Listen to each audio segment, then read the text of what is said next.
Jadis, les femmes se frottaient à la roche. Elles se gonflaient de l'énergie érotique de la pierre, oxydée par le fer du sol.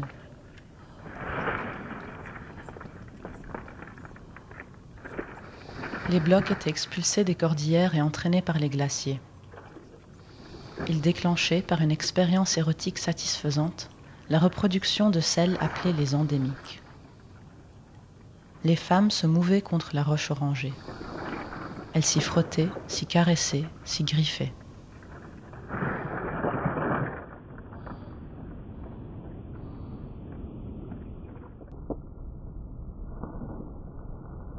Aussi, ces blocs étaient appelés blocs érotiques. Leur nom leur avait été donné d'après la déesse Héras, signifiant « née du chaos », de la non-linéarité.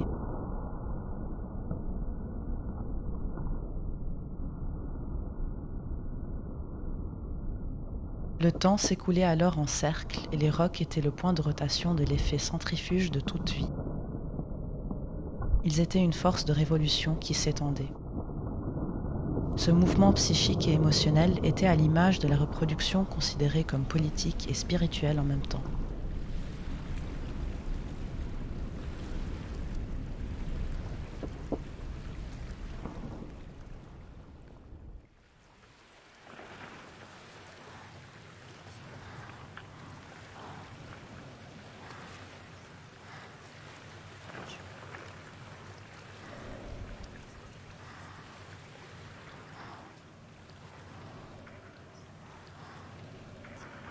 Mais, petit à petit, les femmes érotiques furent jugées dangereuses. La société anti-érotique fit plier le peuple des endémiques. Un grand nombre d'entre elles furent dénoncées, condamnées et exécutées. Pour contraindre les autres qui conservaient le rituel des marées, la société violenta la lune et la changea en soleil. Il fit alors un jour écrasant tout le temps. Cette terre fut appelée terre de feu.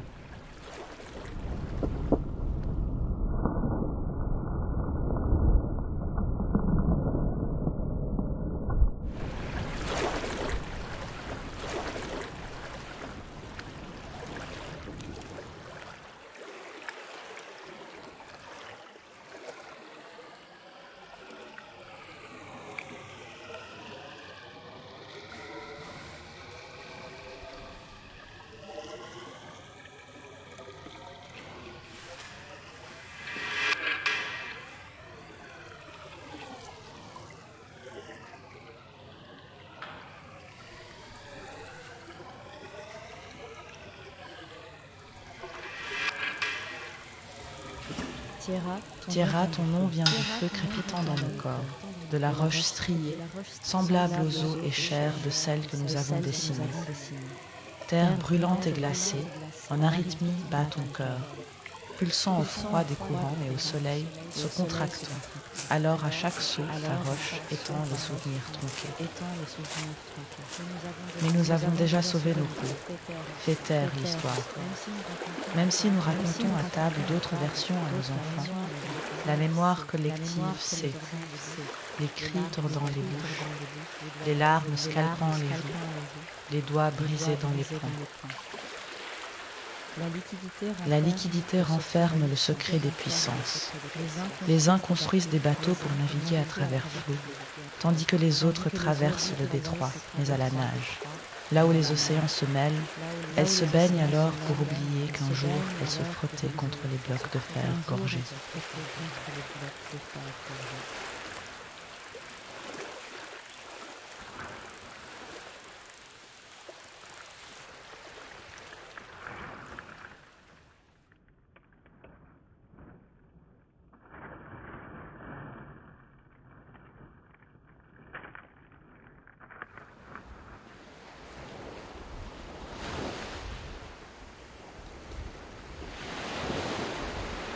À la vue du corps assassiné et recouvert d'algues de Juana Lancalawen, elles protestèrent.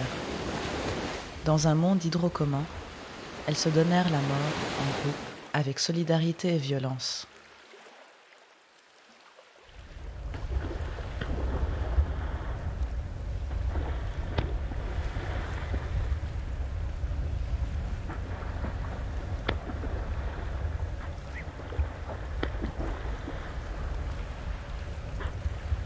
L'échouage fut massif.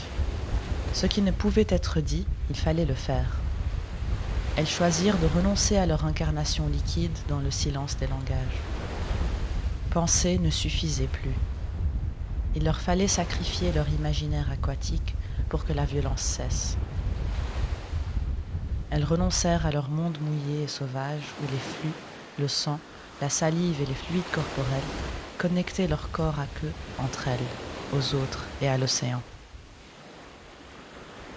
Elles s'incarnèrent, laissant suinter les liquides, et ce faisant, elles quittèrent le monde de la pensée immatérielle et exponentielle.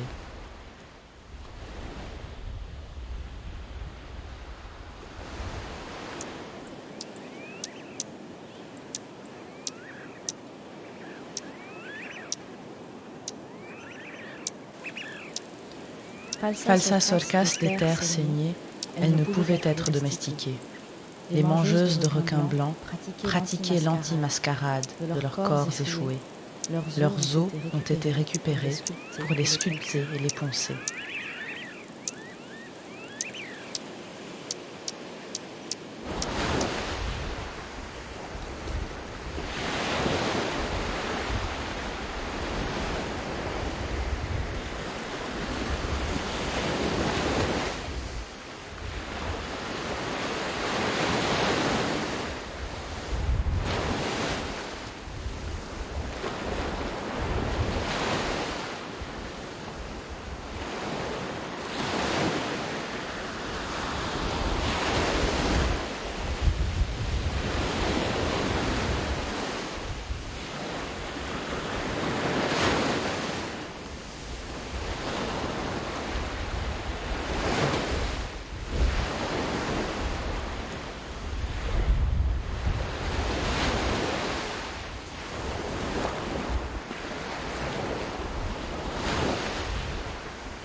Reine des courants opposés, glissant en se frottant, aux conchas du fond du détroit, lorsqu'elle a été trouvée morte, elles ont décidé d'en finir. S'immoler en terre de feu aurait été bien trop ironique. Barar était plus brutale pour protester contre la violence subie. Assise dans sa cuve de lait, Maria Opitz faisait tourner le liquide en fromage chaud les jours menstrués. Elles ont exposé leur sang et leur graisse aux passants. L'eau et la mouille sont autant de flux qui coulent des profondeurs de l'histoire.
La politique du temps se dessine au masculin, à la verticale, et capitalise. Elle a pour ultime fantasme d'apparaître en séquence complète dans l'ADN humain. Les temps horizontaux suivent les reliefs et rebondissent sur les corps, créant des potentiels et des brèches. Ils y creusent une nouvelle forme où les cycles coexistent.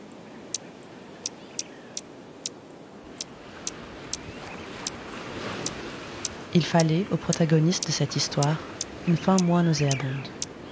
Juana Lancalawen est la première femme enterrée au cimetière de Fuerte Bulnes. Elle avait succombé sous les coups de son mari. Elle ne savait pas encore que sa disparition provoquerait une révolution dans le cycle du temps, une nouvelle ère mythique inversée. Un instant où il ne resterait au monde plus qu'une seule témoin de cette violence, et que ce jour constituerait à la fois son présent, son futur et son passé. Au même moment où j'écris ces lignes, 30 ans auparavant, le 7 mars 1989, 70 falsas orcas femelles s'étaient échouées de Bahia Lomas à Puerto Yartu et de Fuerte Bulnes à Bahia Possession, tout le long de la côte continentale. Le 22 mars de la même année, 365 d'entre elles étaient déjà mortes.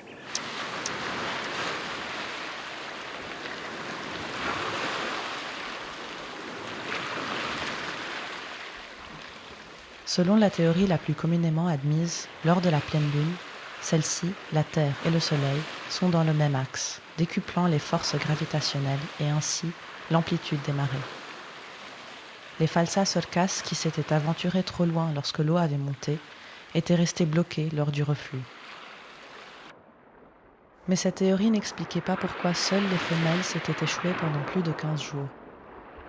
Deux autres suppositions semblaient plus réalistes depuis qu'il avait été découvert que cette espèce pélagique pratiquait l'échouage volontaire. La première consistait à faire de cette pratique une technique kamikaze de combat. Elle provoquait par la brutalité et l'indécence contenues dans ce geste ultime le réveil des mémoires léthargiques. La deuxième théorie était celle de l'exercice de l'anti-mascarade. Ceci semblait être un exutoire macabre, mais consistait en réalité à faire cesser son propre sentiment d'illégitimité. Les falsas orcas étaient comme les garçons manqués, des copies imparfaites.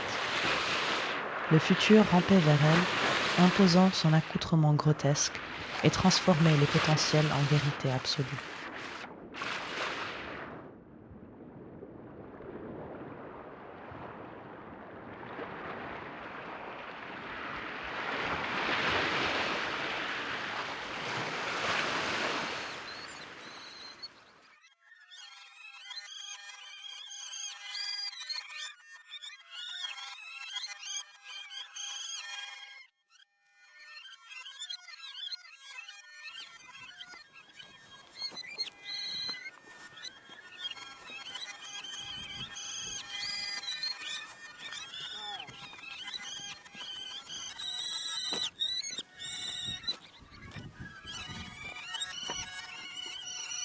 La disparition des endémiques érotiques est la légende qui justifie ce qui fut appelé l'expérience du nirvana.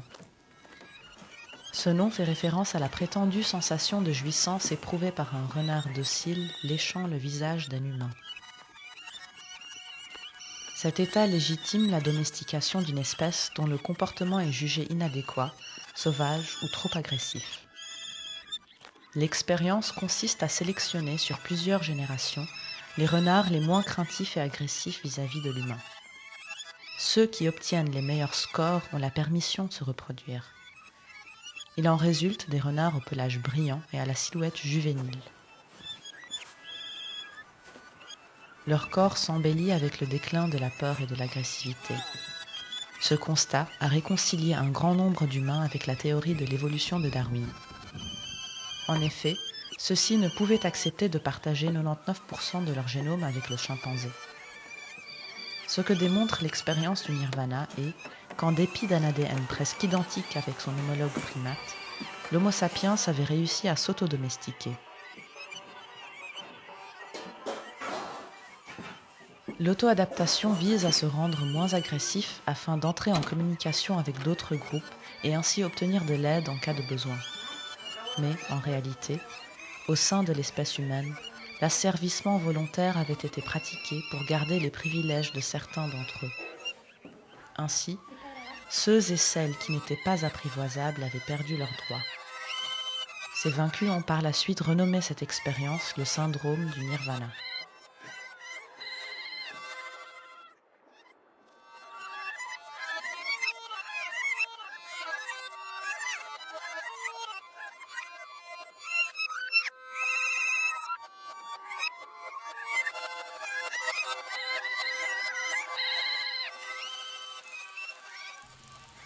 Juana, morte assassinée, retrouvait les chairs exposées, le cadavre recouvert d'algues.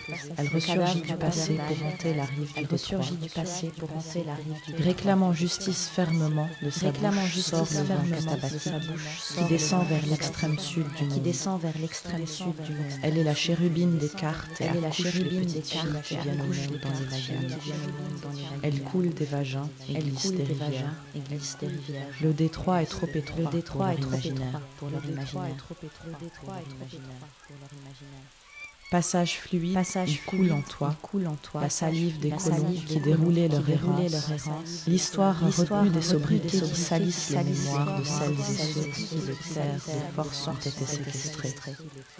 Nommer ce qu'il est déjà est un affront sans nom.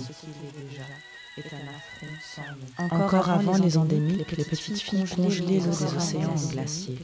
Il jaillissait des failles sismiques. Les blocs erratiques grimpés, les cordillères sans darnure, qui n'étaient pas encore Magellan restait un embryon, en différentiel de vitesse avec la nature en suspension. En mouvement perpétuel, le monde était une sphère creuse à l'intérieur de laquelle elle se baignait. Des bords du bassin recourbés, elle plongeait pour oublier leur futur déjà perdu. Du Crétacé au Jurassique, elle remontait le temps linéaire pour le tordre en spirale.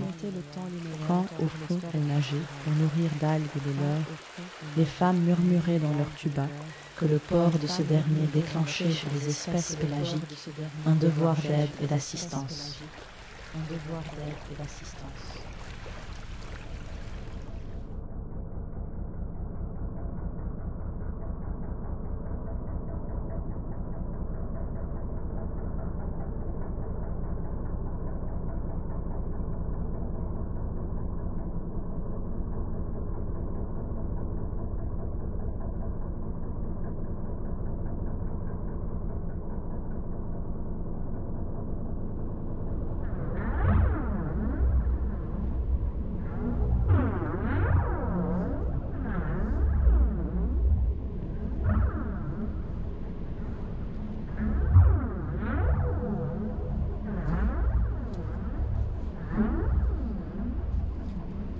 Les échouages continuent massivement.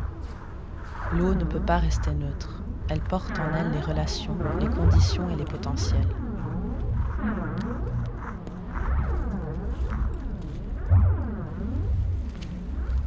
Alors, quand il ne reste plus une seule falsas orcas dans les océans, les femmes s'immergent. Au rythme des flux et reflux des marées, elles reprennent leurs droits, formant à nouveau un seul corps hydroconstitué.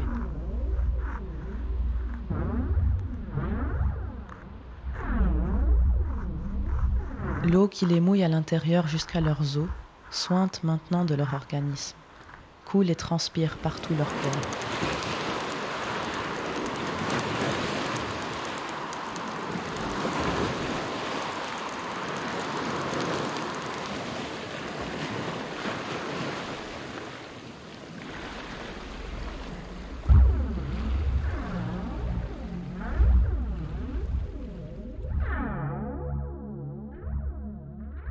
Une seule femme reste au rivage, unique témoin d'une violence de masse. Elle a un corps en commun avec Juana Lancalawen. Son excroissance de plastique lui permet de respirer, ensevelie ou immergée. Elle collecte les algues pour en extraire un baume qui protège son corps du temps vertical, celui qui propose des combinaisons étanches au monde. Son costume de survivante lui permet de se mouvoir à travers les espaces et les espèces. Elle est en perpétuelle mutation. Seule la liquidité sait ce qu'elle est, ce que cela signifie et où elle va, lui donnant le pouvoir de s'y rendre avec grâce.